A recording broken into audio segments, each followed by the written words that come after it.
ಬಗೆ ಕೊಳ್ಳೆ ಇಟ್ಟವನ ಕರ್ಮಕಾಂಡವಿದು. ಅಶೋಕ ಚಕ್ರಮ ಮೆಟ್ಟಿ ನಿಂತಿರೋ ಶೋಕ ಗೀತೆಯಿದು. ಭೂಗತ ಲೋಕವು ಹಬ್ಬಿಕೊಂಡಿರೋ ವಿಷದ ಪಳ್ಳಿಯಿದು.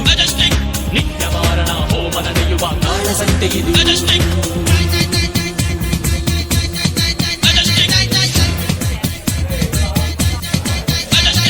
ನೋಡಿ ನೋಡಿ KS01 M1567 ಗಾಡಿ ಚಾಲಕರು ಸಾರಿಗೆ ನಿಯಮ ಪಾಲಿಸಬೇಕು. ನಿಮ್ಮಿಂದ ನೋಡಿ ಪಬ್ಲಿಕ್ ತೊಂದರೆ ಆಗ್ತಾ ಇದೆ. ಜೀಬ್ರಾ ಕ್ರಾಸ್ ದಾಟ್ಬೇಡಿ ದಾಟ್ಬೇಡಿ ದಾಟ್ಬೇಡಿ ದಾಟ್ಬೇಡಿ.